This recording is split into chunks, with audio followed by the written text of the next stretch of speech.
Mari belajar kebenaran Alkitab dengan konsep yang benar bersama konsep Cohen Serves People. Setiap Senin malam pukul 19.00 WIB, Anda dapat menyaksikan tayangan ini secara live di Facebook dan YouTube kami, Cohen Serves People. Jika ada pertanyaan, silakan komentar di kolom komentar yang tersedia. Mari bersama kami dalam acara diskusi Alkitab Live bersama konsep Cohen Serves People.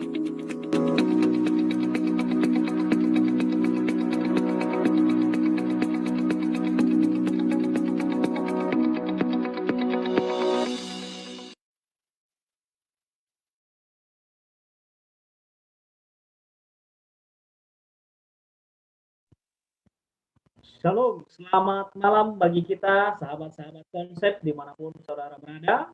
Kita berjumpa kembali pada malam hari ini untuk belajar bersama konsep. Belajar Alkitab bersama konsep. Pada malam hari ini kita akan belajar tentang konsep persembahan dalam kitab Markus yang akan dibawakan oleh pendeta muda Marupapa. Baik, sebelum kita belajar akan firman Tuhan pada malam hari ini, kita akan berdoa lebih dahulu yang akan dibawakan oleh pendeta muda Matias Tani. Dipersilakan. Mari kita berdoa. Maha besar Tuhan kami yang ada di sorga, kembali lagi pada malam ini kami datang kepada Tuhan, memohon kuasa surga melalui kehadiran Roh Kudus, agar menuntun pemikiran kami yang terbatas, sehingga kami dapat memahami pelajaran yang akan kami pelajari pada malam ini. Berkati pemateri yang akan menyampaikan, biarlah Roh Tuhan menuntun, dan kami semua agar pelajaran yang kami pelajari ini dapat kami hidupkan melalui tuntunan Roh Kudus dan boleh menjadi kemuliaan bagi nama Tuhan. Berkati juga sahabat-sahabat konsep yang sedang mengikuti dari Facebook maupun dari YouTube, biarlah Tuhan akan memberkati mereka dengan roh yang sama, sehingga kami boleh diberikan pemahaman yang dalam dan kami juga disanggupkan untuk menghidupkannya. Inilah doa pengharapan kami, dalam nama Yesus kami berdoa. Amin. Amin. Baik. Terima kasih Pendeta Matias Tani. Pada malam hari ini kita mau belajar tentang konsep persembahan dalam kitab Markus yang akan dibawakan oleh pendeta muda Marupapa Sitorus. Pendeta muda Marupapa Sitorus ini sekarang melayani sebagai chaplain di perguruan Advent di Cirebon. Nah, waktu yang indah ini kita akan berikan kepada pendeta muda Marupapa Sitorus untuk membawakan presentasinya, dan bagi Bapak Ibu yang bergabung baik di Zoom meeting ini dan juga di Facebook, bila mana ada pertanyaan boleh dituliskan di kolom komentar dan nanti akan kita jawab bersama-sama, kita diskusikan bersama-sama dengan pendeta Mardosi. Baik, waktu ini kita serahkan kepada pendeta Mardosi. Dipersilakan. Baik, terima kasih pendeta Edwin yang sudah menyampaikan dan membuka acara ini. Terima kasih bagi kita semua yang sudah bergabung, yang ada di Zoom, ataupun yang ada di Facebook, maupun di YouTube, mengikuti acara konsep pada malam hari ini. Izinkan saya share screen terlebih dahulu, agar kita bisa ikuti materi yang akan saya bagikan pada malam ini. Sebentar.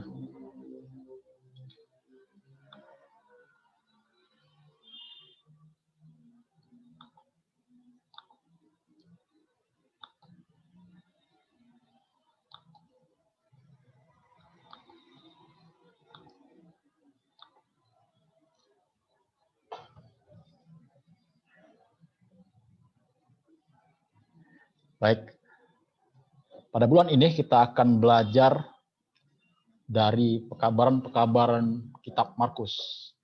Dan pertemuan pada malam ini kita akan membahas, mengawalinya mempelajari konsep persembahan berdasarkan kitab Markus pasal 12 ayat 41 dan 44.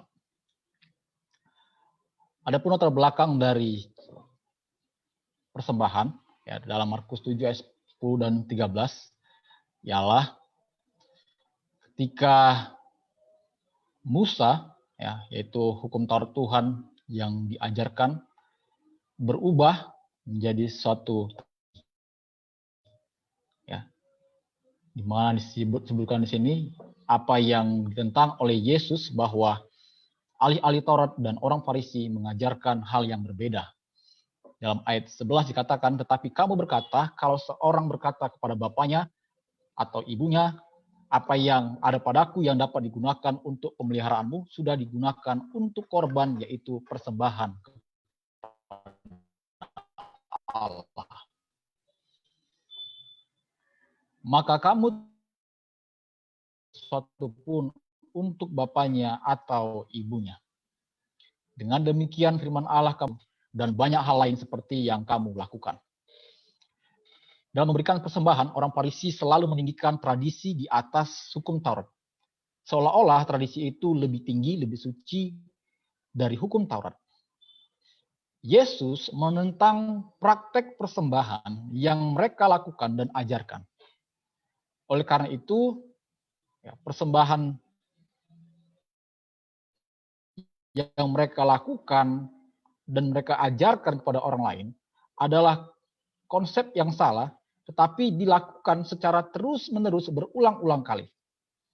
Nah, kita dapati bahwa dalam Markus pasal 7, ya, isu yang menjadi penting untuk diketahui bahwa orang Yahudi menggunakan dana untuk orang tua, tetapi dipersembahkan ke bait suci.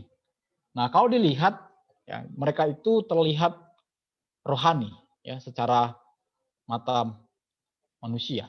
Tetapi sementara, ya, sebenarnya mereka itu ya, sudah menyalahgunakan dana yang harusnya digunakan untuk menolong orang tua sebagai bukti ya, rasa hormat kepada orang tua. Nah, jika konsep persembahan orang Yahudi itu salah, lalu konsep yang benar itu seperti apa dalam kitab Markus? Nah, ini yang mau kita sedikit satu persatu. Nah, fokus dari pembelajaran ini ada 3 poin, yaitu apakah persembahan kepada Tuhan itu? Bagaimanakah Tuhan melihat persembahan itu? Dan yang terakhir, apakah motif dalam memberikan persembahan yang Tuhan inginkan? Nah, mari kita memiliki pengertian persembahan sebelum kita bahas 3 poin tersebut. Dalam kitab Markus, kemunculan pertama kata persembahan muncul pertama kali dituliskan dalam Markus 7 ayat 11. Kemudian mengenai persembahan muncul pada kitab Markus 12, 41 dan 44. Jadi 2 kitab ini menyinggung tentang persembahan. Nah, kata persembahan dalam bahasa Greek yaitu doron. Kemunculannya sebanyak 9 kali, bisa kita lihat di sini. Saya tidak akan sebutkan sebab terlalu panjang. Ya, kata doron itu diartikan a gift, ya, atau present, pemberian atau hadiah. Nah, pengertian dari pemberian atau hadiah memiliki 3 poin penting ya, untuk dipahami. Pertama, hadiah yang ditawarkan sebagai ungkapan kehormatan. Nah, ini contohnya terlihat dalam Imamat 14, 11, 12, di mana seorang yang sudah disembuhkan ya, dari penyakitnya, dia harus membawa persembahan, ya, persembahan ke bait suci. Bisa dibaca di sini. Kemudian yang kedua ialah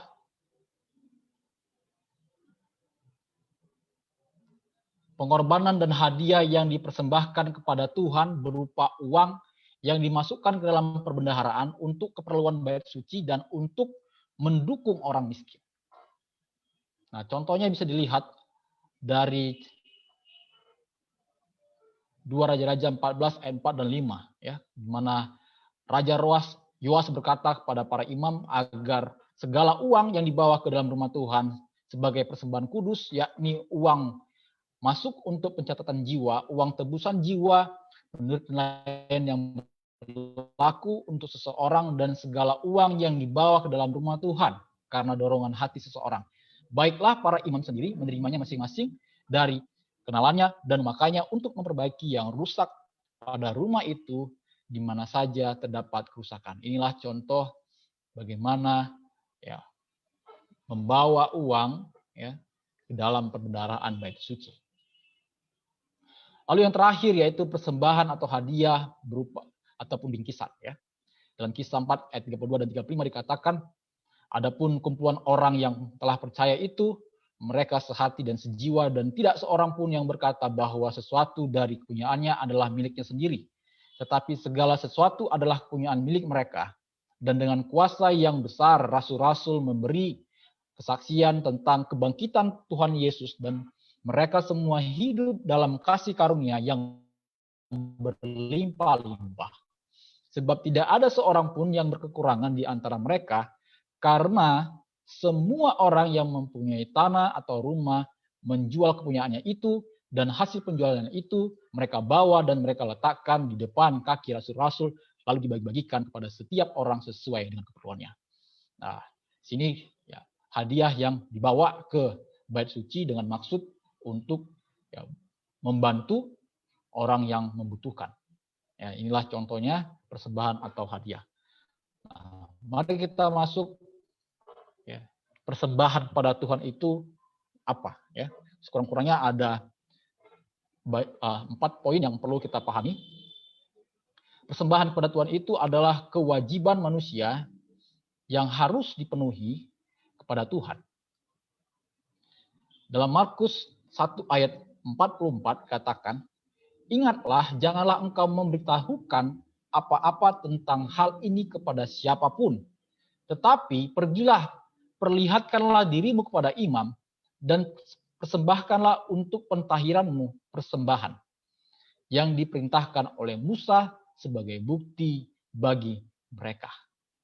Nah, orang yang sudah sembuh, ya, dia wajib ya, memberikan persembahan kepada Tuhan.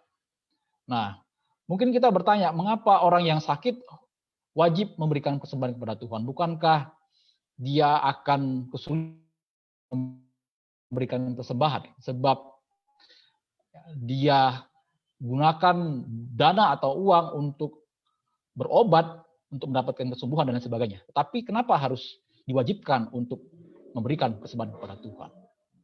Nah, sebagaimana contoh dalam Imamat 14, 11, dan 12, ya, di mana seorang yang sudah disembuhkan, dalam hal ini cerita seorang yang sakit kusta, dia harus membawa korban persembahan ke bait suci. Nah, ini menunjukkan bahwa seorang yang sudah sembuh memiliki kewajiban pemenuhan kepada Tuhan sebagai bukti dia sudah disembuhkan. Kemudian yang kedua, kewajiban kepada Tuhan dan sesama. Dalam Markus 7 ayat 11, tetapi kamu berkata, kalau seorang berkata kepada bapaknya atau ibunya, apa yang ada padaku yang dapat digunakan untuk pemeliharaanmu sudah digunakan untuk korban, yaitu persembahan kepada Allah. Memberikan persembahan kepada Tuhan adalah kewajiban, dan memberikan persembahan kepada Tuhan juga kewajiban, pada orang tua juga kewajiban. Karena itu menjadi bagian dari menghormati orang tua untuk menyokong kebutuhannya. Yang ditentang oleh Yesus kepada ahli-ahli Taurat bukanlah mengabaikan persembahan kepada orang tua demi persembahan kepada Tuhan, tetapi ya, kewajiban kepada Tuhan, ya, kemudian dilalaikan kewajiban untuk sesama. Nah, kesalehan kita tidak bisa hanya ditunjukkan dengan memberikan ataupun menjalankan kewajiban kepada Tuhan lalu mengabaikan kewajiban kepada sesama. Kesalehan kita haruslah berjalan seirama kewajiban kepada Tuhan maupun kewajiban kepada sesama. Kemudian kewajiban kepada Tuhan dan negara. Dalam Markus 12 ayat 17 lalu kata Yesus kepada mereka, berikanlah kepada Kaisar apa yang wajib kamu berikan kepada Kaisar, dan kepada Allah apa yang wajib kamu berikan kepada Allah. Mereka sangat heran mendengar dia. Nah, perkataan Yesus ini ya mendukung bahwa sebagai Kristen, pengikut Tuhan, ya, kewajiban kita kepada Tuhan dan negara juga harus diberikan. Ya.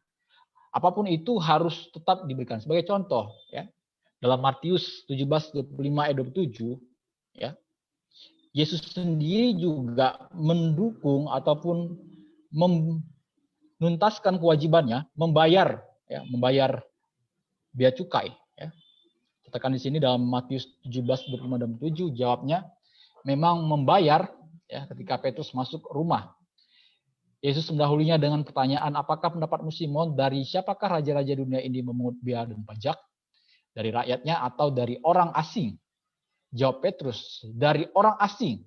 Maka Yesus kepadanya, jadi bebaslah rakyatnya. Tetapi supaya jangan kita menjadi batu sandungan bagi mereka, pergilah memancing ke danau dan ikan pertama yang kau pancing, tangkaplah, bukalah mulutnya, maka engkau akan menemukan mata uang 4 dirham di dalamnya. Ambillah itu dan bayarkanlah kepada mereka, bagiku dan bagimu juga. Nah, poinnya di sini kita dapatkan bahwa kehidupan Kristen janganlah menjadi batu sandungan, ya, di saat dia saleh kepada Tuhan, tetapi dia mengabaikan kewajibannya sebagai warga negara yang baik untuk membayar, ya, kewajiban kepada negara, baik itu pajak, ya, atau lain sebagainya. Itu adalah suatu hal yang harus dibayar. Ya, jangan sampai menjadi batu sandungan. Nah, apa yang disinggung oleh Yesus, ya, adalah kewajiban kita, ya, sebagai warga negara baik. Tanpa ini semua, ya, maka kesalehan kita itu, ya, menjadi sesuatu yang yang berbenturan dengan ajaran Tuhan. Ya. Membayar pajak wajib dilakukan oleh negara. Apakah itu pajak kendaraan, ya, pajak bangunan dan lain sebagainya, itulah wajib. Ya, tidak boleh diabaikan. Nah, yang kedua, bagaimana Tuhan melihat persembahan itu? Ya, kita mau lihat melalui kisah persembahan janda yang miskin. Dicatatkan dalam Markus 12 ayat 41 dan 44. Pada suatu kali Yesus duduk menghadapi peti persembahan dan memperhatikan bagaimana orang banyak memasukkan uang ke dalam peti itu. Banyak orang kaya memberi jumlah yang besar. Lalu datanglah seorang janda yang miskin dan ia memasukkan 2 peser, yaitu 1 duit. Maka dipanggilnya murid-muridnya dan berkata kepada mereka, aku berkata kepadamu, sesungguhnya janda miskin ini memberi lebih banyak daripada semua orang yang memasukkan uang ke dalam peti persembahan. Sebab mereka semua memberi dari kelimpahannya. Tetapi janda ini memberi dari kekurangannya. Semua yang ada padanya, yaitu seluruh nafkahnya. Nah, dalam cerita ini sekurang-kurangnya kita mau mempelajari 7 poin penting, ya, bagaimana Tuhan itu melihat persembahan yang kita berikan kepadanya. Yang pertama, Tuhan mau ajarkan bahwa persembahan itu harus diserahkan ke rumah Tuhan.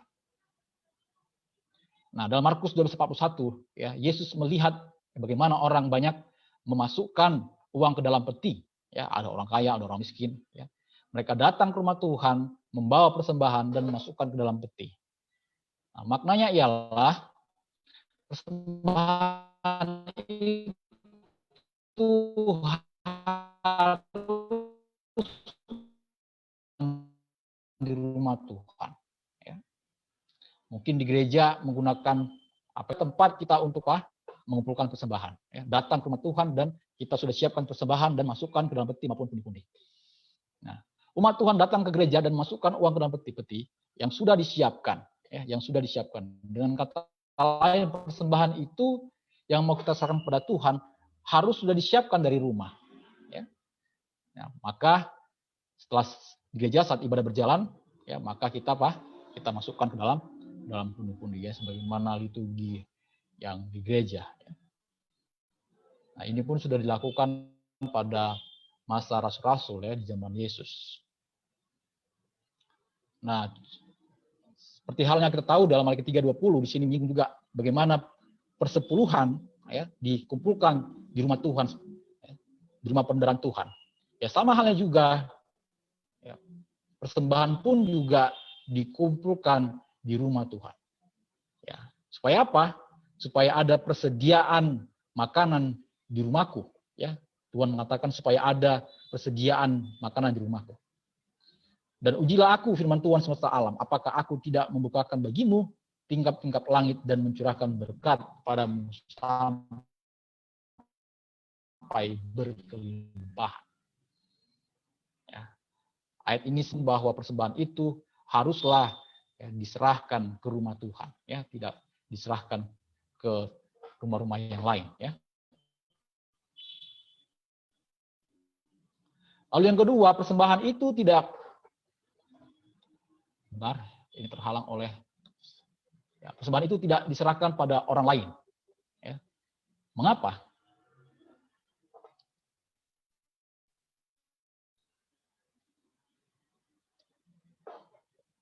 Markus 12:41 katakan, ya, di mana orang datang membawa uang, ya, dan memberikannya dalam jumlah besar dan kecil, mereka itu serahkan kepada Tuhan, ya, bukan serahkan kepada apa? Kepada orang lain. Ya. Contoh yang lain dalam Kisah 4 ayat 34 dan 35, di mana umat-umat yang tekun berdoa, ya, mereka satu hati tekun berdoa, dan mereka pun datang ke rumah Tuhan, ya, untuk berikan persembahan. Ya, tidak berikan kepada orang lain, tapi kepada Tuhan, ya, di rumah Tuhan. Nah, persembahan itu harus diserahkan kepada Tuhan, ya, bukan kepada orang lain. Karena pengumpulan persembahan itu, perbendaharaan, ya, dikelola di rumah Tuhan. Ya, kalau dikelola dari rumah Tuhan, maka haruslah kepada Tuhan, ya, bukan kepada orang lain. Karena kalau kepada orang lain, ya, itu tidak akan dikelola ataupun tidak akan digunakan dengan baik. Ya. Maka untuk mendukung pelayanan itu, ya, tidak akan secara merata. Sebabnya harus satu pundi-pundi, ya, diserahkan ke rumah Tuhan. Kemudian yang ketiga, persembahan itu banyak atau tidak bukan dipandang ataupun bukan dalam pandangan manusia, melainkan di hadapan Tuhan. Nah, ini membuat kita semakin, ya, terkagetkan bagaimana sering sekali manusia itu melihat jumlah atau nilai persembahan itu, ya, secara mata manusia. Ya. Dalam cerita ini, ya, Yesus berkata dalam Markus 12:42 dan 43, lalu datanglah seorang janda yang miskin dan ia masukkan 2 peser, yaitu 1 duit. Maka dipanggilnya murid-muridnya dan berkata kepada mereka, aku berkata kepadamu, sesungguhnya janda miskin inilah yang memberikan lebih banyak daripada semua orang yang memasukkan uang ke dalam peti persembahan. Nah, ukuran banyak, ya, atau tidak, ya, dari persembahan itu yang dikumpulkan, sesungguhnya yang menilai itu ialah Tuhan sendiri. Ya. Tuhan sendiri. Ya. Itu berarti manusia tidak boleh, ya, menilai, ya, besar atau kecilnya persembahan yang diberikan, ya, di rumah Tuhan. Karena itu adalah apa? Urusan Tuhan dan hak Tuhan. Nah, kalau manusia menilai persembahan banyak atau kecilnya, maka sesungguhnya manusia itu telah mengambil hak penilaian yang sebenarnya milik Tuhan sendiri.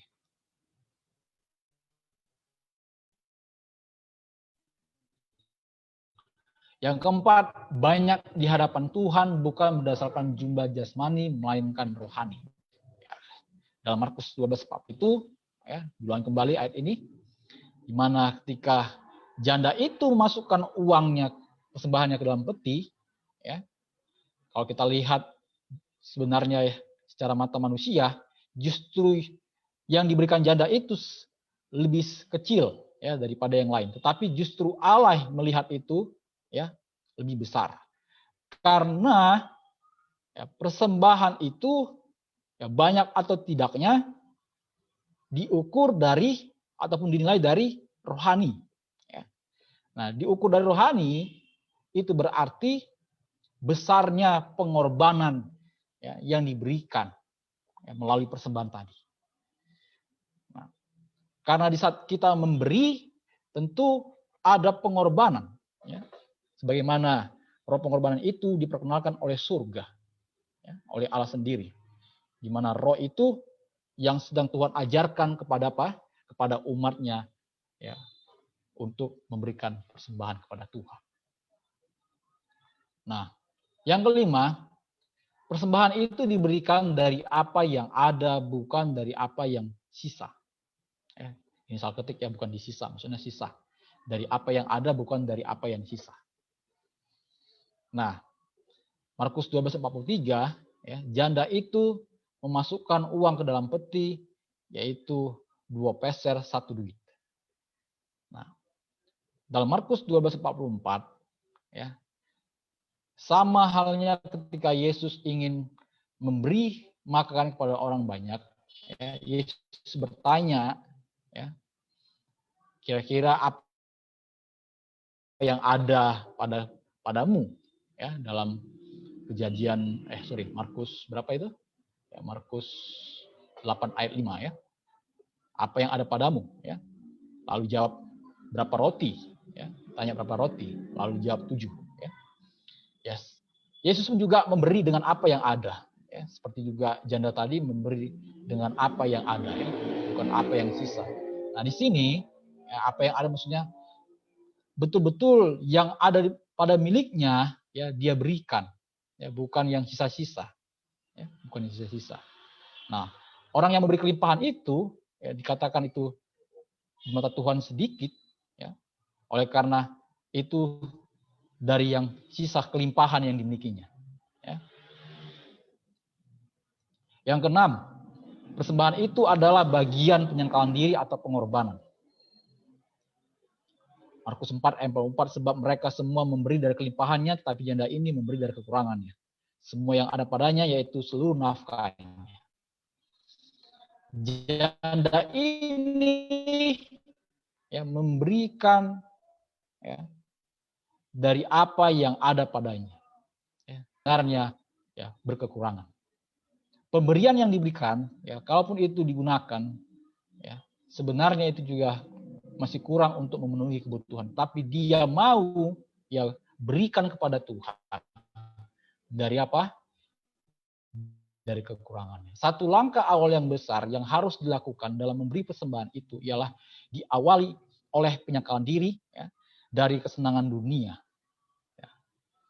Inilah penyangkalan yang Yesus ingin bagikan, ya, ajarkan kepada umatnya untuk menyangkal diri, ya, dari mencintai diri sendiri, ya, dan kesenangan dunia ini. Sebabnya katakan dalam Markus 8:34, setiap orang yang mau mengikut Tuhan, ya, harus menyangkal dirinya, mengikut salibnya, dan mengikut aku. Karena kita tidak bisa memberikan persembahan tanpa ada penyangkalan diri, ya, tanpa ada pengorbanan. Ya. Pemberian yang disertai dengan penyangkalan diri, ya, itu adalah pemberian yang tidak ada rasa rugi, ya. Tapi itulah pemberian yang menyenangkan, ya. Karena datang dari apa? Dari rasa, ya, pengorbanan, ya, dorongan pengorbanan.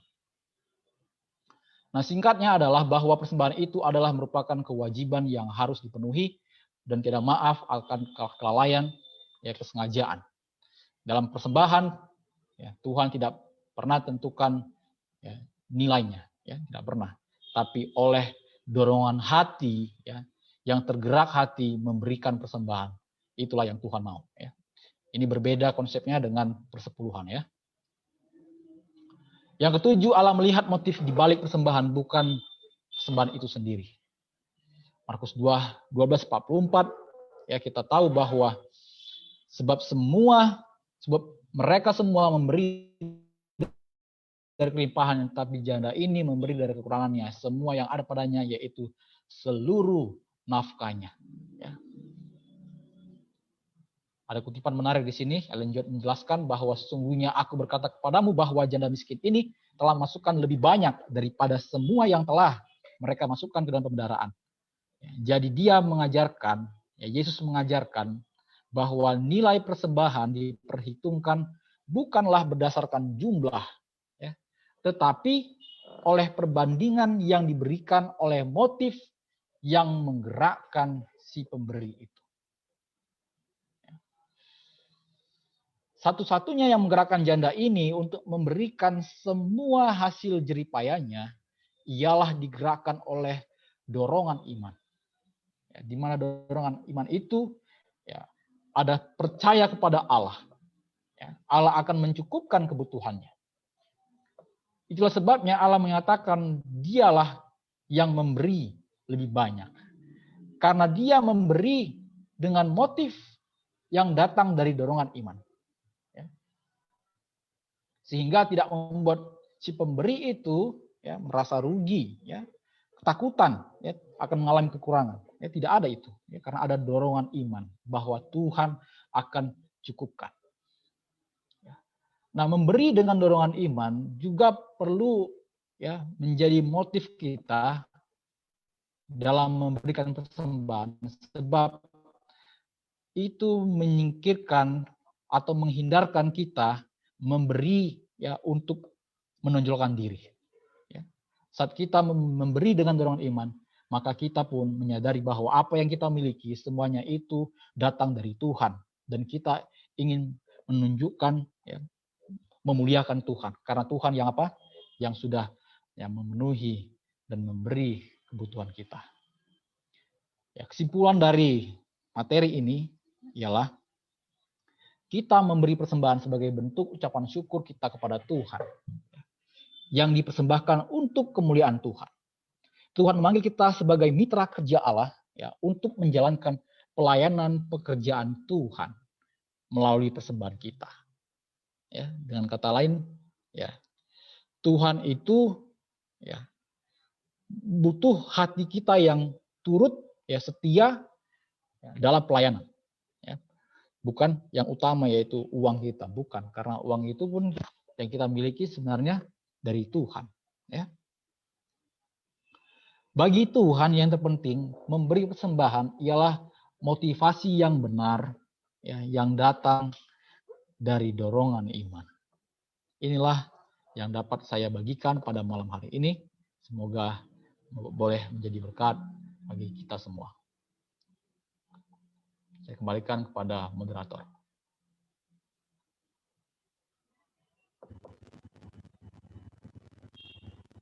Baik, terima kasih Pendeta Maro Sitorus atas presentasinya pada malam hari ini tentang konsep persembahan dalam kitab Markus. Bolehkah screen-nya di stop dulu, Pendeta? Oh, udah, sorry. Ini ada error ya.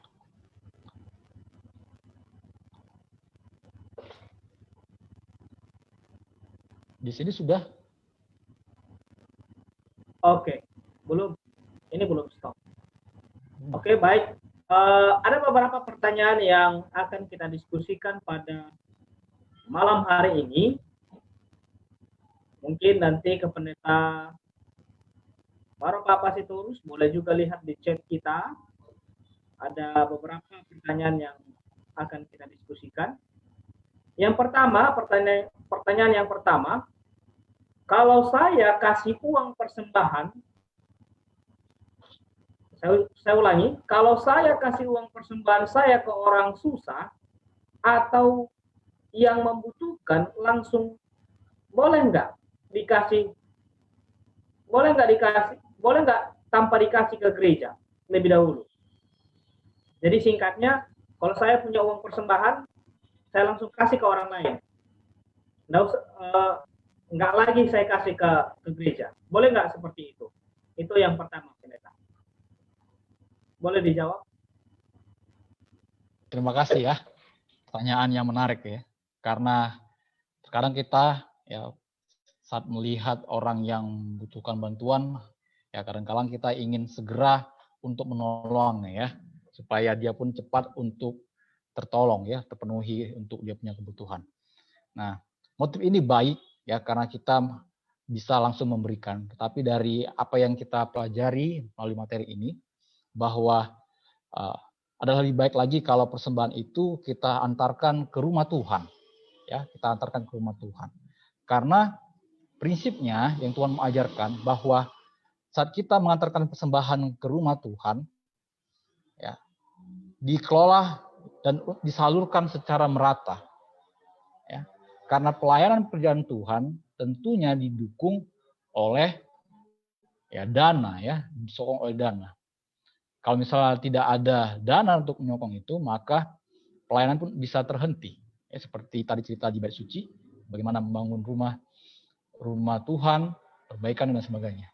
Jadi yang bisa saya sarankan adalah bahwa memberi persembahan itu ya diwajibkan ya ke rumah Tuhan, ya, bukan ke orangnya yang membutuhkan. Baik, itu mungkin bisa saya sampaikan. Oke, baik, terima kasih. Jadi Pendeta Maro boleh ya? Oh, nggak boleh ya, harus diberikan ke gereja. Baik, mungkin ada tambahan dari teman-teman pendeta muda yang ada di Zoom ini. Sebelum nanti kita akan serahkan ke Pendeta Pardusi untuk menambahkan.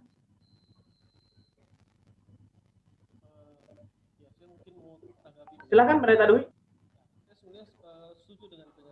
Sepertinya tidak terdengar. Suaranya kecil sekali, Pendeta. Sekarang sudah terdengar? Sudah. Oke, jadi saya setuju dengan pernyataan daripada Pendeta Maro bahwa persembahan itu dibawanya ke rumah Tuhan, kepada Tuhan, karena namanya persembahan. Kalau kita memberi kepada orang lain, ya itu nggak bisa dihitung sebagai persembahan, karena itu namanya ya pemberian kepada orang, begitu. Jadi kalau misalnya ada orang membutuhkan, tiba-tiba ada orang yang kita punya hanya uang untuk tadinya rencananya untuk persembahan, ya, dan harus ditolong, tidak bisa misalnya dihindarkan lagi. Jadi ya bisa aja kita pakai, tetapi bahwa tetap saja itu tidak bisa dihitung sebagai persembahan. Karena apa? Persembahan adalah persembahan kepada Tuhan, kemudian menolong adalah menolong. Artinya bahwa kita belum memberikan persembahan sebenarnya kalau kita berikan kepada orang lain, begitu. Karena definisinya aja, bahasanya aja persembahan, artinya itu untuk Tuhan. Terima kasih. Oke, baik. Jadi sependapat ya dengan Pendeta Maro bahwa persembahan itu harus diserahkan ke gereja karena memang persembahan. Baik, ada lagi dari teman-teman? Sedikit, Pendeta Ya, Ibu. Ya, saya setuju, hanya saya mungkin cara penyampaian aja yang berbeda. Persembahan dengan uang atau sesuatu yang mau kita berikan untuk membantu orang lain itu adalah dua hal yang berbeda, ya. Itu intinya sih.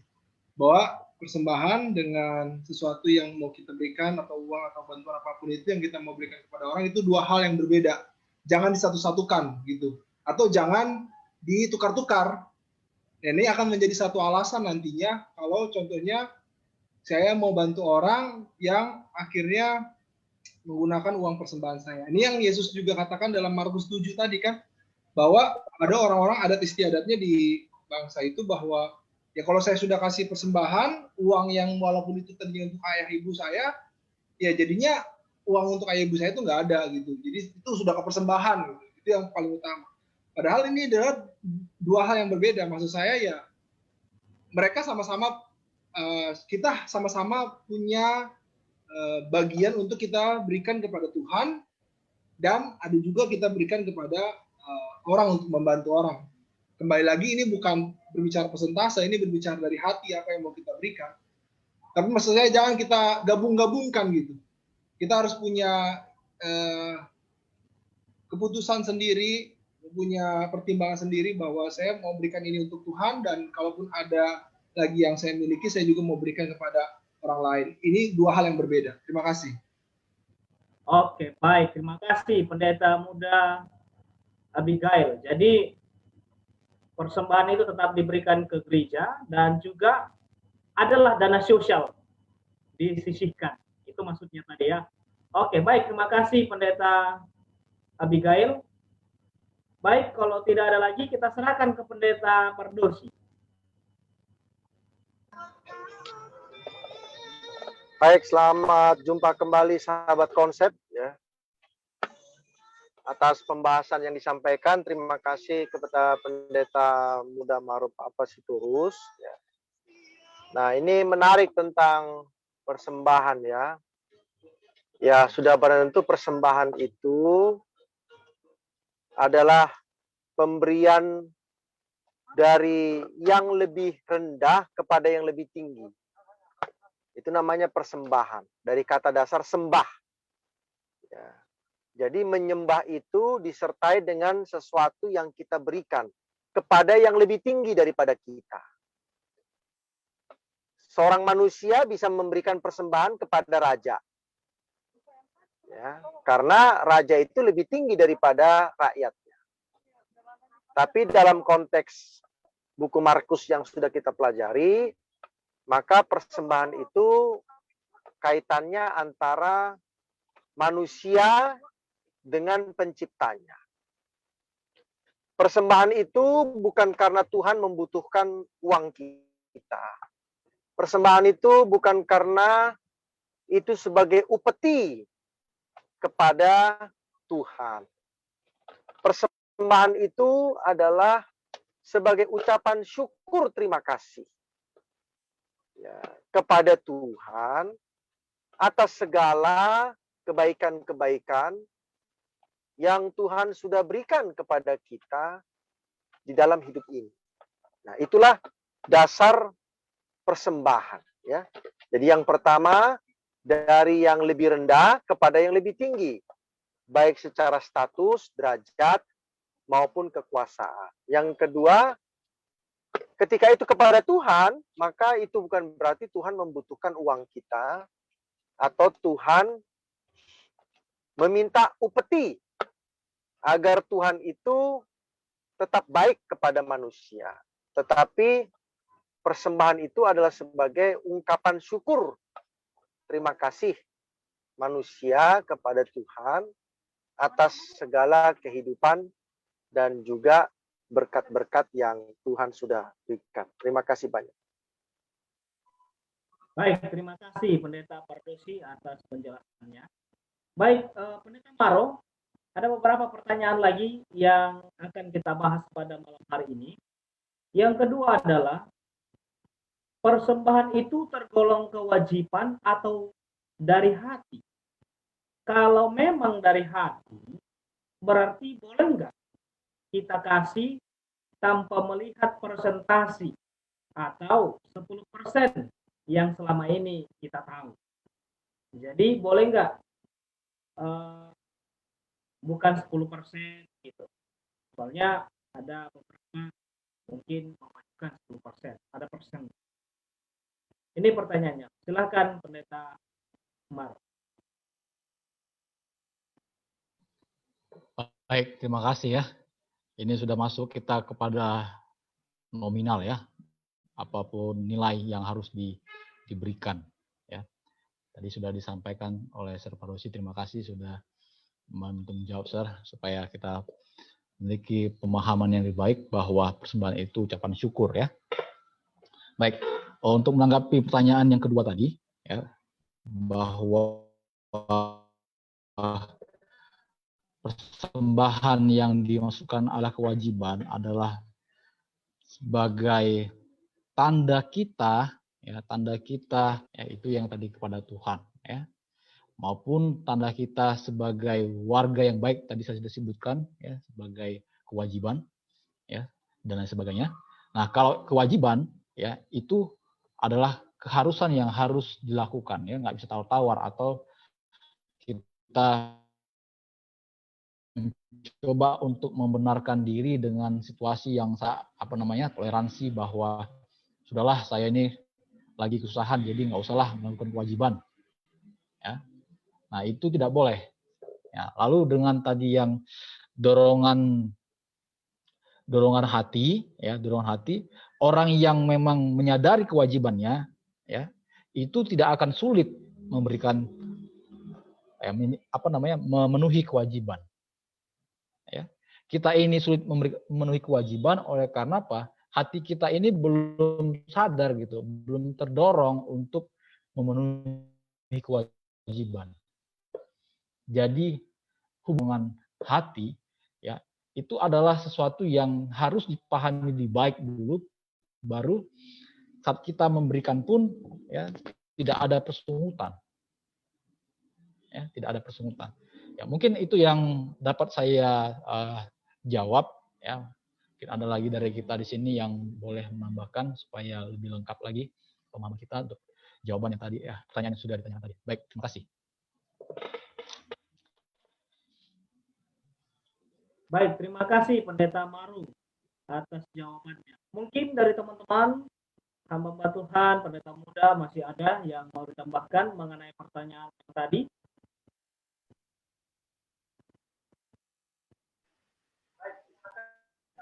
Silakan Pendeta Matias, mungkin ada.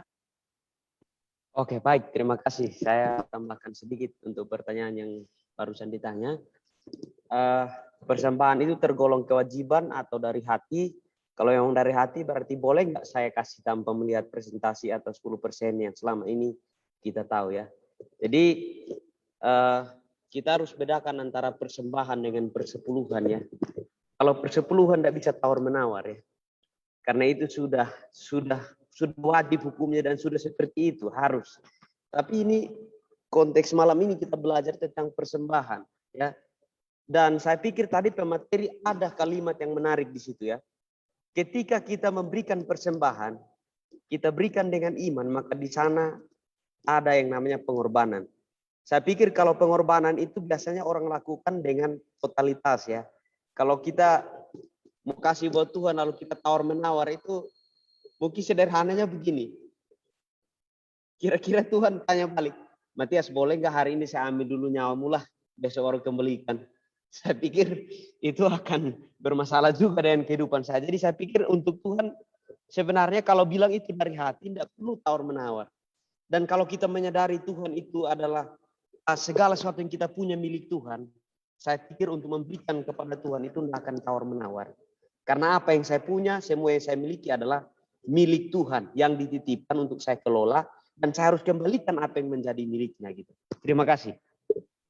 Amin. Baik, terima kasih Pendeta Matias. Baik, ada lagi? Mungkin dari teman-teman? Baik, kalau tidak ada, kita berikan mungkin tanggapan kesempatan kepada Pendeta Marduki. Ada yang menanggapi? Baik. Persembahan itu adalah dorongan hati. Yang menjadi pertanyaan itu sebenarnya bukan itu gitu loh. Karena begini, di Alkitab itu ada persembahan yang sudah ditentukan oleh Tuhan. Seperti yang tadi itu. Kalau orang sembuh dari kusta, maka dia harus membawa persembahan. Nah, itu nggak bisa ditawar karena itu memang sudah dituliskan oleh hukum Taurat untuk diikuti. Jadi kalau itu sudah tersurat di dalam Alkitab, ya kita harus ikuti. Tapi kalau itu tidak tersurat dalam Alkitab, itulah dorongan hati. Saya kasih contoh.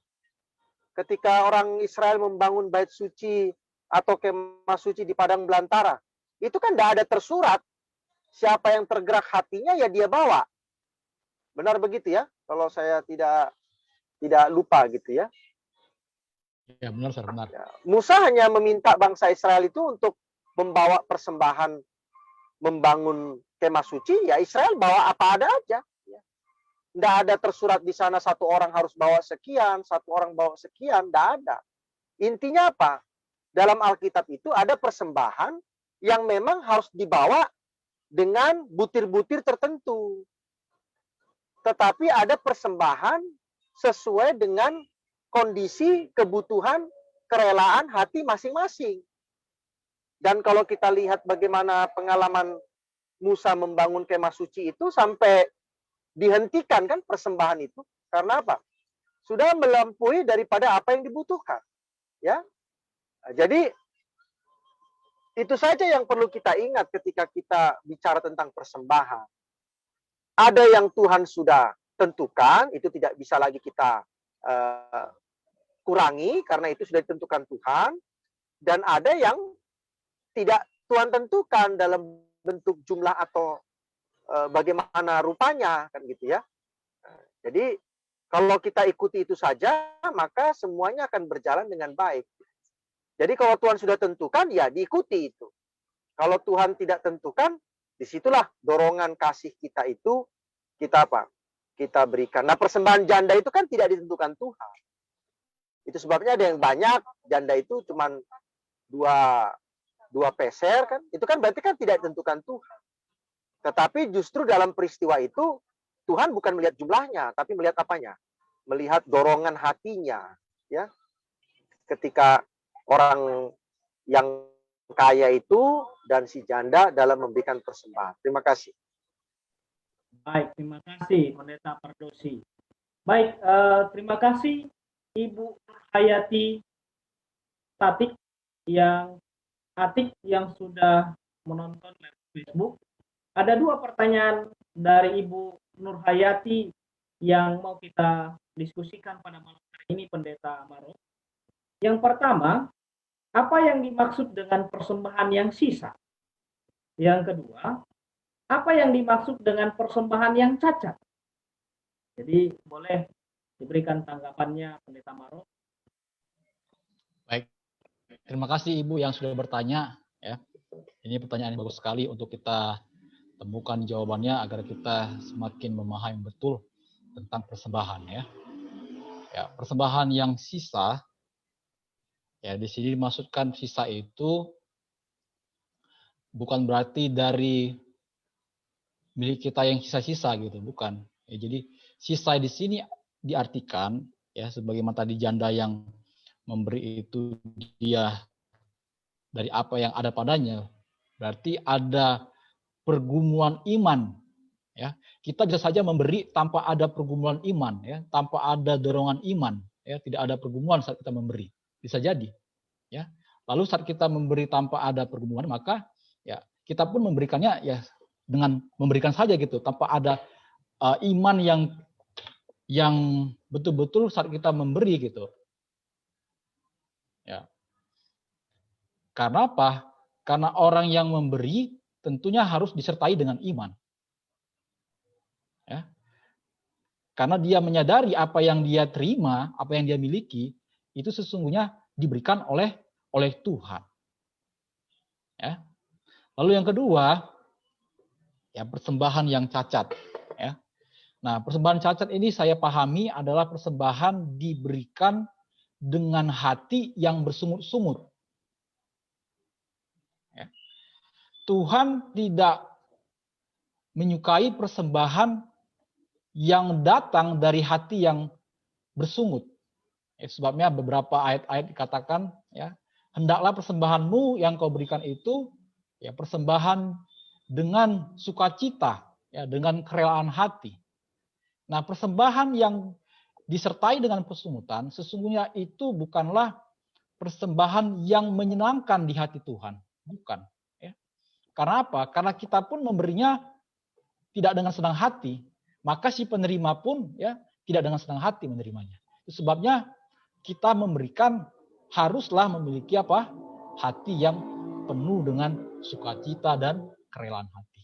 Ya, mungkin itu yang dapat saya berikan jawaban. Nanti akan ditambahkan lagi dari pendeta-pendeta yang ada di Zoom ini. Terima kasih Pendeta Amaro atas jawabannya. Mungkin ada tambahan dari teman-teman pendeta muda atas 2 pertanyaan tadi. Silakan. Ya. Terima kasih Ibu Nur Hayati yang sudah memberikan pertanyaan. Ini pertanyaan yang sangat baik, tapi saya hanya mau menyinggung mungkin persembahan yang sisa. Ya. Kalau namanya sisa tuh biasanya pasti yang terakhir-terakhir ya. Jadi kalau misalnya kita sudah dapat satu penghasilan, contohnya kita hitung dulu keperluan-keperluan kita, lalu sisanya, nah itulah baru kita kasih sama Tuhan. Ya. Itu mungkin kalau dibilang persembahan yang sisa gitu ya.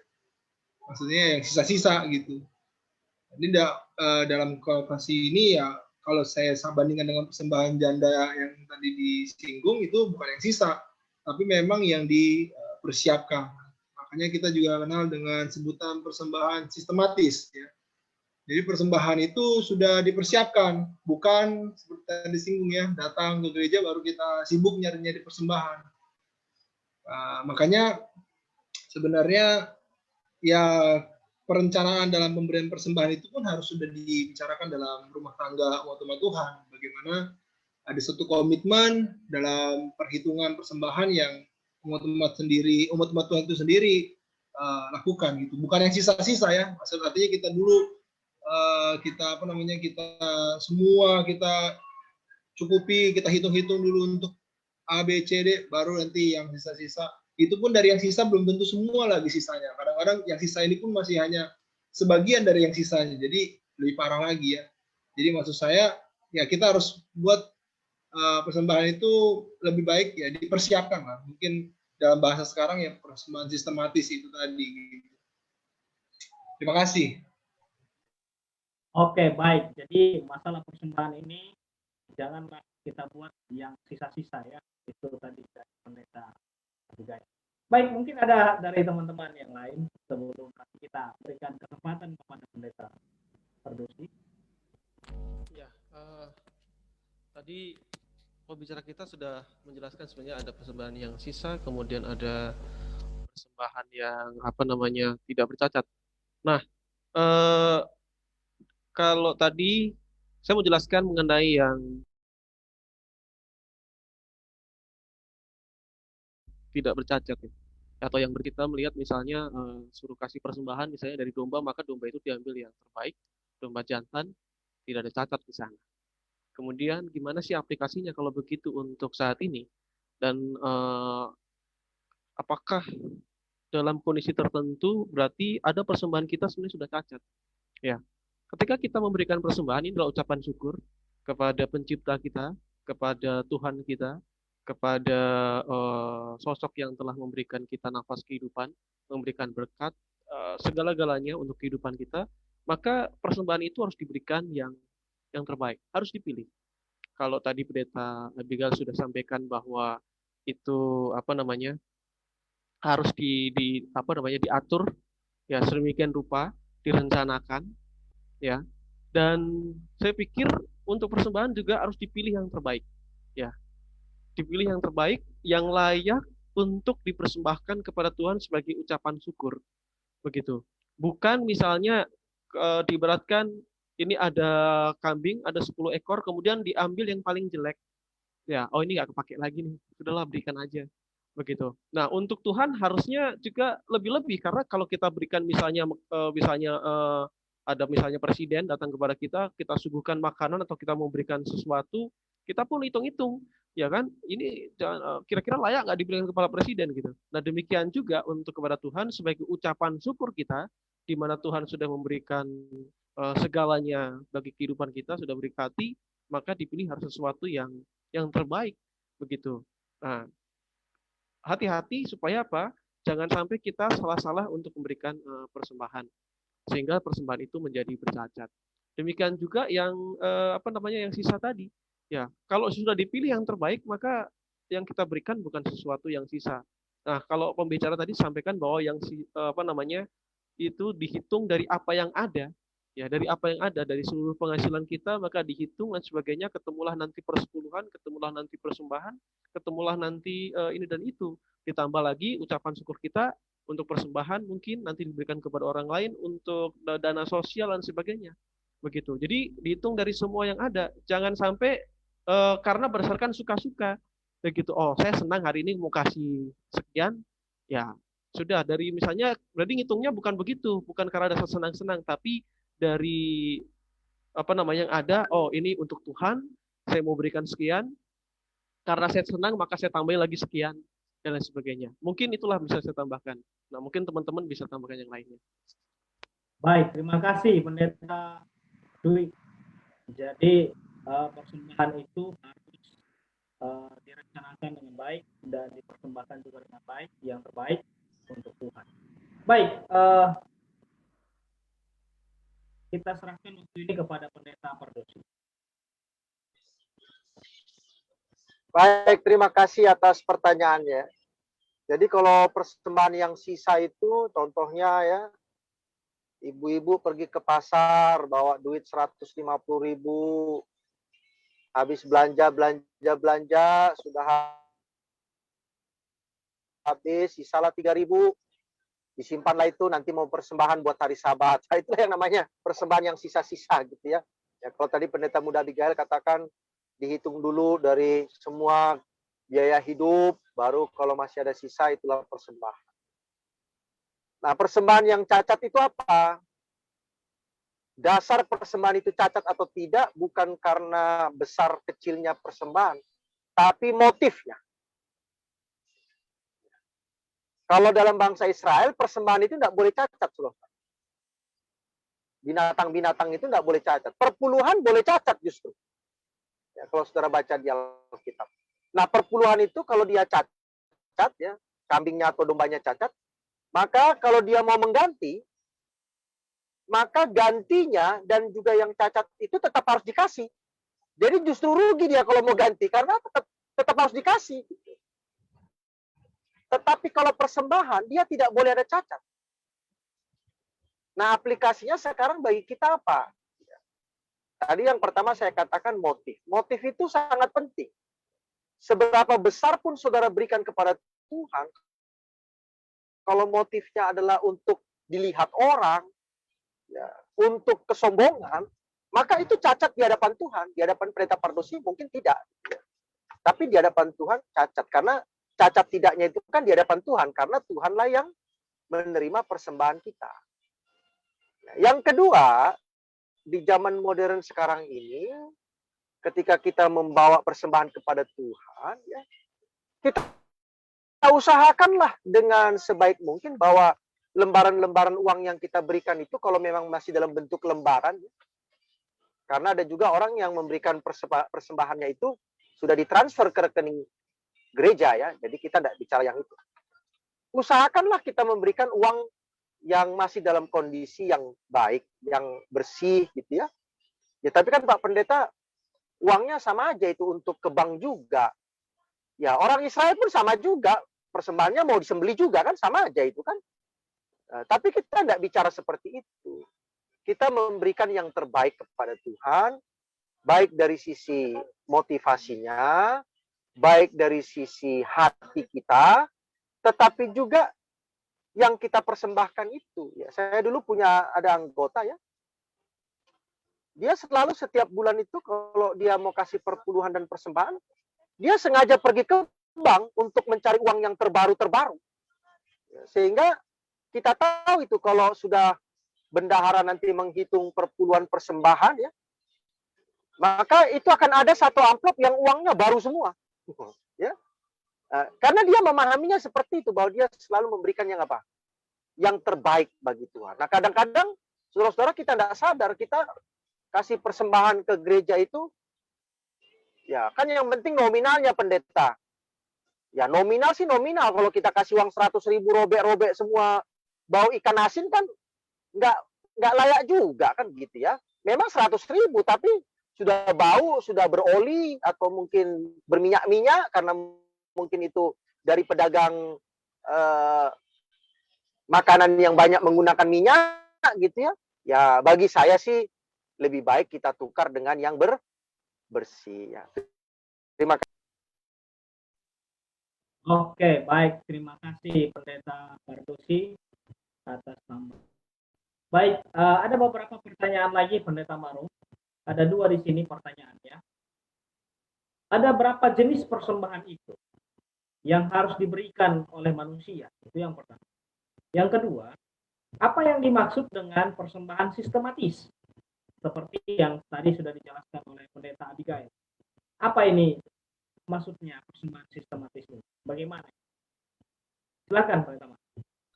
Baik, sebenarnya untuk menjawab ini kan sudah ada pembahasan khusus ya. Sudah disinggung tempo hari sama pendeta muda Jimmy Huta Barat mengenai jenis-jenis persembahan ya. Ada itu disebutkan jenis persembahan sepersepuluhan ya, yang sudah ditentukan 10% dari penghasilan. Ada juga disebut dengan persembahan terpadu ya. Lalu persembahan apa lagi tuh ya? Persembahan yang ketiga ya yang dikumpulkan oleh Israel dan lain sebagainya. Nah, itu sebenarnya materi yang lain ya. Nah, itu yang saya ingat, yang bisa saya jawab ya, bahwa persembahan-persembahan itu jenis-jenisnya banyak ya. Nah, yang kita pelajari ini tadi sudah disinggung bahwa ini adalah persembahan syukur kita ya, di luar dari tadi persembahan terpadu, persembahan persepuluhan ya. Nah, kemudian yang kedua persembahan sistematis ya, itu persembahan yang sudah direncanakan ya, sudah direncanakan. Jadi sebelum apa yang kita dapatkan digunakan, kita sudah merencanakannya ya, berapa dan kapan kita mau berikan persembahan itu kepada Tuhan ya. Jadi sistematis di sini memang adanya perencanaan ya. Persembahan tanpa perencanaan menjadi persembahan yang kurang baik di hadapan Tuhan. Itu sebabnya kita pun diajarkan untuk membuat perencanaan dalam memberikan persembahan. Ya. Mungkin itu yang dapat saya berikan jawaban. Ya. Nanti akan ditambahkan oleh pendeta yang lain. Baik, terima kasih. Baik, mungkin ada lagi dari teman-teman.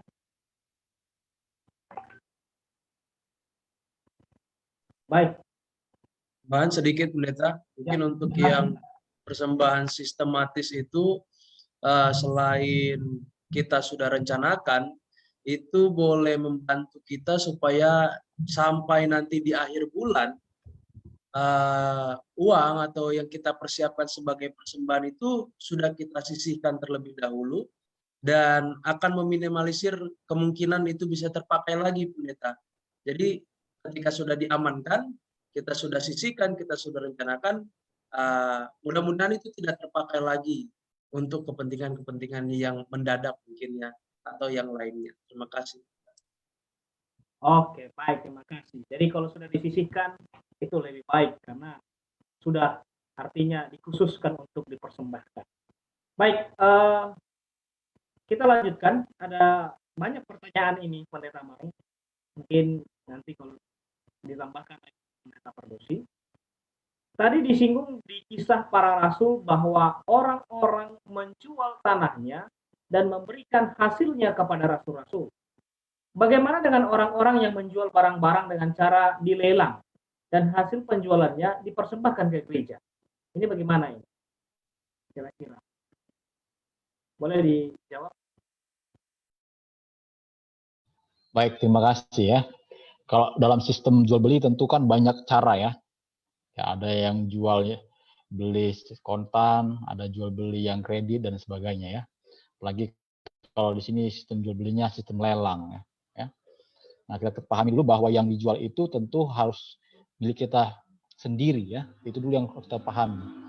Jangan nanti kita menjual yang bukan milik kita. Ya, itu juga bahaya ya. Kalau kita menjual bukan milik kita berarti kita mengambil milik orang lalu kita jual. Nah, itu juga sudah salah di situ. Nah, kemudian dalam sistem ya jual belinya seperti lelang, kita tahu bahwa lelang itu adalah jual yang bisa menjual barang dengan harga yang tinggi ya. Karena akan ada tawar-menawar di sana ya. Siapa yang menawar lebih tinggi, dialah yang akan mendapatkan barang yang dijual itu. Nah, kalau kita tanya dulu, kira-kira kita pahami dulu kalau apakah sistem lelang ini alkitabiah itu dulu. Apakah memang lelang itu adalah suatu sistem jual yang benar? Nah, kemudian baru kita dapat simpulkan. Ya. Nah, kalau yang saya pahami sistem lelang itu ya, kalau benar-benar barangnya sendiri dijual, maka ya itu adalah persembahan yang bisa dipersembahkan. Ya, kalau yang saya pahami ya, mungkin ada pemahaman yang lain. Karena di sini banyak kita yang bisa memberikan beberapa penjelasan-penjelasan tentang penjualan secara lelang ya. Lalu hasilnya bisakah dibuat persembahan dan sebagainya. Mungkin bisa tambahkan. Oke, baik. Terima kasih Pendeta Maru. Mungkin ada teman-teman yang lain, pendeta-pendeta muda yang mau menjawab, menambahkan pertanyaan ini. Baik, kalau tidak ada kita serahkan Mungkin tambahan, Pendeta Edwin. Ya, silakan.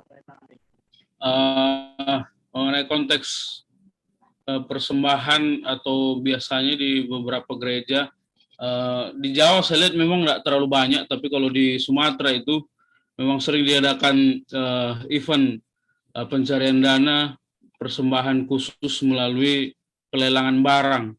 Ya, sebenarnya konteks itu dibuat agar orang-orang yang menawar harga pun tahu bahwa motif penggalangan dana ini adalah untuk pekerjaan Tuhan, sehingga tawaran lelang itu akan dibuat setinggi-tingginya, walaupun barang yang ditawarkan belum tentu harga yang tinggi, begitu kira-kira. Jadi konteks dari konsep persembahan lelang itu saya pikir tidak jadi masalah, karena itu tujuannya memang untuk memberikan pancingan kepada umat-umat Tuhan supaya boleh memberikan sebanyak mungkin, karena tujuannya adalah untuk mensupport pekerjaan-pekerjaan. Oke, baik, terima kasih. Oke, baik, terima kasih. Jadi persembahan lelang itu boleh saja kalau untuk menambah. Baik, mungkin ada tambahan dari Pendeta Pardosi. Nah, saya mau kasih dua gambaran ya tentang lelang mencari dana untuk gereja ya. Contohnya ini saya punya lukisan ya, lukisan mahal ya. Sebenarnya lukisan ini bisa saja saya jual kepada seseorang gitu. Tapi akhirnya lukisan ini saya masukkan ke pasar lelang. Ya, mudah-mudahan saudara paham pasar lelang ya. Di luar negeri itu banyak pasar lelang. Jadi di tempat itulah lukisan saya ini dijual. Contohnya ada yang tawar 500, 600, 700, akhirnya terakhir 1 juta. Lalu 1 juta itu ya saya serahkan sama Tuhan. Nah, itulah lelang yang pertama ya. Tetapi kalau yang dibicarakan oleh saudara-saudara ini agak beda. Contohnya nih, gereja lagi mau ngebangun nih. Tiba-tiba orang muda ini membuat sebuah acara malam minggu. Lalu di acara malam minggu itu dibuatlah lelang makanan. Hati-hati saudara dengan begitu. Kenapa? Karena di situ akan muncul yang namanya orang menjadi tahu berapa yang saudara sumbang. Ya, hati-hati saudara-saudara. Ya, kalau saudara mau menggali lebih dalam tulisan Ellen G. White itu diberikan amaran terhadap pengumpulan pencarian dana dengan model-model lelang seperti itu. Ya. Kenapa? Karena di situ akan muncul yang namanya mulai membesarkan diri. Contohnya barang sekian ditawar 200, ditawar 300, akhirnya naik, akhirnya ditawar 2000. Kalau memang saudara mau nyumbang, kenapa tidak kasih aja itu 2000 daripada teriak-teriak hanya untuk mungkin 1 mangkok atau 1 loyang kue. Kasih aja memang saudara mau menyumbang pekerjaan Tuhan. Nah, tapi lelang yang pertama yang tadi saya ceritakan itu memang berbeda karena memang saya menggunakan jasa rumah lelang ya untuk meningkatkan harga lukisan yang mahal itu, dan semuanya saya berikan kepada Tuhan tanpa ada seorang pun yang tahu dan seorang pun harus mendengar berapa lukisan itu saya jual. Terima kasih banyak. Mudah-mudahan semua sepakat. Kalau enggak ya enggak apa-apa, kita boleh berdiskusi ya. Tapi kalau lelang yang model kedua itu hati-hati saudara melakukan di gereja. Karena itu rohnya sudah jadi berbeda ya. Dan kadang-kadang ada satu kebanggaan yang luar biasa pada diri orang yang namanya terdengar oleh orang banyak bahwa dia telah membeli barang lelang itu.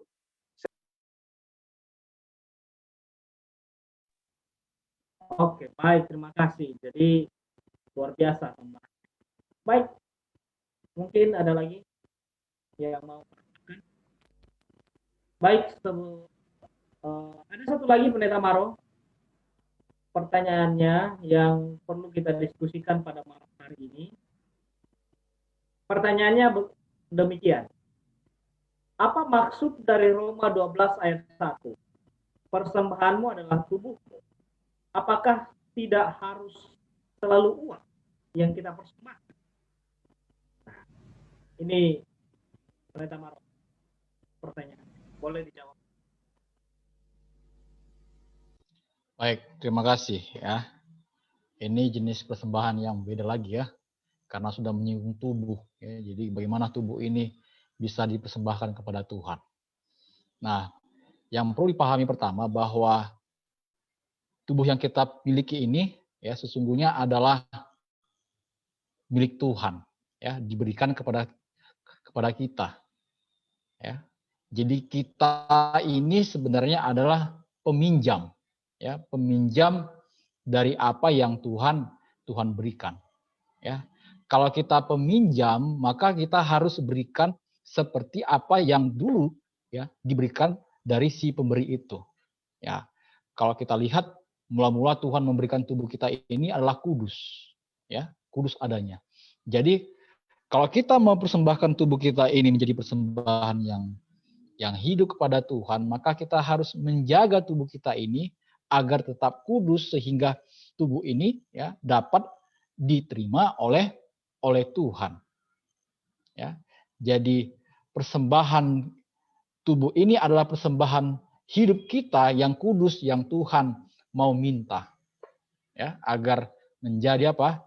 Persembahan yang dapat ya diterima oleh Tuhan. Tanpa ya, tubuh yang kudus ya maka tubuh ini tidak akan dapat dipersembahkan kepada Tuhan. Sebabnya kita pun diminta agar menjaga tubuh kita ini agar tetap kudus sebagaimana Tuhan telah memberikannya kudus adanya.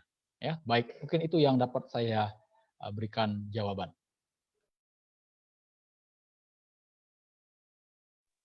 Oke, baik. Terima kasih Pendeta Maro. Mungkin ada tambahan dari teman-teman pendeta muda?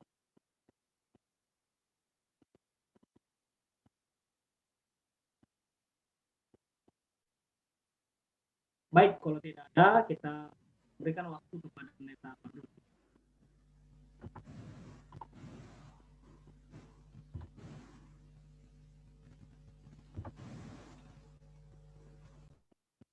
Di-unmute dulu, San.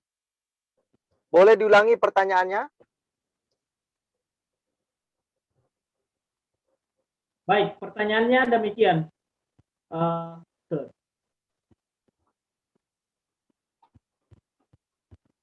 Tentang persembahkan tubuhmu sebagai persembahan yang hidup ya? Ya, Roma 12 ayat 1. Ya. Apa maksud dari Roma 12 ayat 1? Itu konteksnya berbeda-beda ya. Jadi jangan nanti kita bilang, yang penting aku sudah serahkan tubuhku kepada Yesus. Uang tidak. Lain lagi nanti ceritanya itu kan. Jadi alasannya nanti, kan ibadah yang sejati itu mempersembahkan tubuh. Jadi uang nggak usah lagi lah, kan tubuhku sudah kukasih.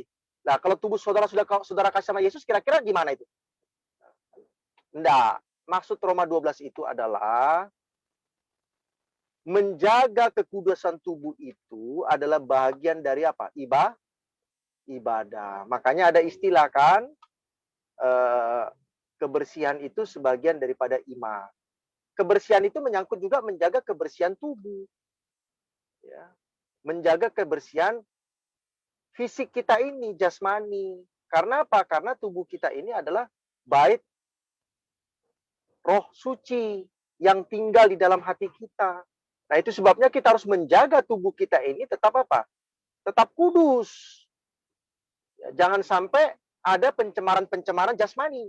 Jangan sampai ada hal-hal yang tidak kudus masuk ke dalam tubuh kita ini.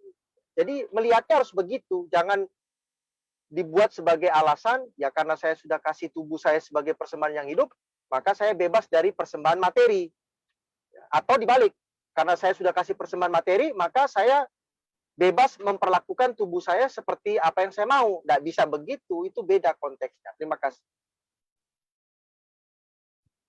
Baik, terima kasih Pendeta Fardosi. Baik, sahabat-sahabat konsep yang menonton lewat Facebook dan juga yang mengikuti diskusi kita pada malam hari ini lewat Zoom, tidak terasa waktu kita sudah habis. Oleh sebab itu, kita persilahkan kepada Pendeta Martitorus akan closing statement-nya dan juga nanti setelah itu kepada Pendeta Fardosi. Dipersilahkan. Baik, sebagai closing statement yang boleh saya berikan pada malam hari ini hanya singkat saja. Persembahan baik itu adalah sesuatu yang Tuhan berikan kepada kita. Tapi di atas dari persembahan itu, kita juga harus memiliki motif yang benar agar persembahan itu menjadi benar di mata Tuhan. Itu saja yang bisa menjadi closing statement dari saya. Silakan Pendeta Fardosi. Ada 3 hal yang saya mau sampaikan. Yang pertama, jangan pernah kita datang menghadap hadirat Tuhan di dalam sebuah peribadatan, ibadah, tanpa membawa apa? Persembahan. Karena ketika kita melakukan penyembahan, maka penyembahan itu bukan hanya hati kita, hidup kita, tubuh kita, tetapi juga apa yang kita miliki.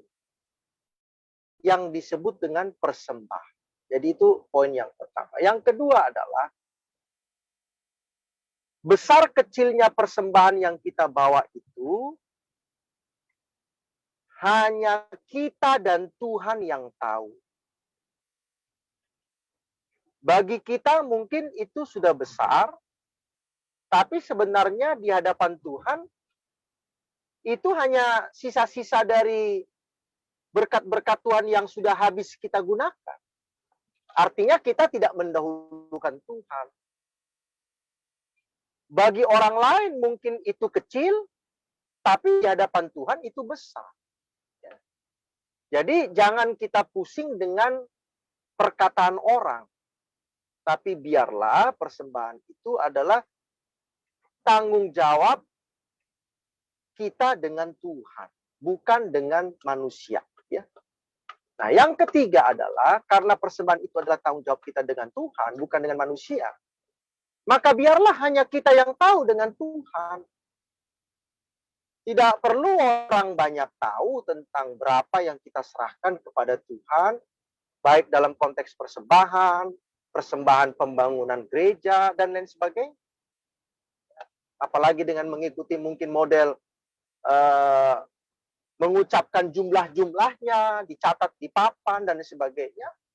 Ya, kita mungkin lebih baik mendatangi saja Bapak Pendeta atau Bapak Bendahara, dan kita serahkan persembahan kita itu. Biarlah hanya Bapak Bendahara saja yang tahu. Karena kecenderungannya nanti akan ada yang namanya kesombongan, atau justru merasa rendah diri karena terlihat kecil persembahan itu, sehingga akhirnya bisa saja motivasinya jadi berbeda. Itulah 3 dari saya terkait kepada persembahan kita kepada Tuhan. Terima kasih. Amin. Baik, terima kasih Pendeta Fardosi atas closing statement-nya. Baik, kita akan tutup diskusi kita pada malam hari ini.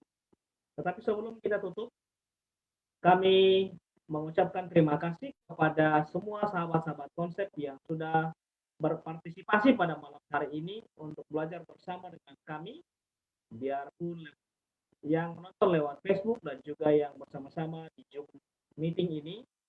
Jangan lupa untuk mengikuti lagi di minggu depan, di hari Senin yang akan datang, di mana kita akan belajar lagi tentang buku kitab Markus yang nantinya akan dibawakan oleh pendeta muda Jimmy Huta Barat dengan judul Elia dalam Injil Markus. Baik, kita akan tutup diskusi kita pada malam hari ini. kita undang Pendeta Jeremy Hutajulu pimpin kita di dalam Tuhan. Mari kita sama-sama berdoa. Tuhan dalam kerajaan sorga, terima kasih Bapa atas kebaikan-Mu bagi kami. Kau telah pimpin sertai kami dalam pembahasan materi di malam hari ini. Kiranya topik tentang persembahan ini boleh membantu kami semua mempersembahkan diri kami yang terbaik untuk Tuhan dan mempersiapkan apa yang Tuhan berikan bagi kami. Kami boleh persembahkan dengan sepenuh hati kami kepada Tuhan saja. Memberkati Pendeta Muda Maruf Apasitorus dan Pendeta Pardosi yang telah membimbing kami dalam materi malam hari ini, dan biarlah berkat-berkat ini boleh berguna, bermanfaat dalam kehidupan kerohanian kami semua bagi sahabat-sahabat konsep yang menyaksikan. Terima kasih Tuhan, inilah doa kami, dalam nama Yesus kami berdoa. Amin. Amin. Baik, demikianlah acara kita pada malam hari ini. Tuhan Yesus memberkati kita. Shalom.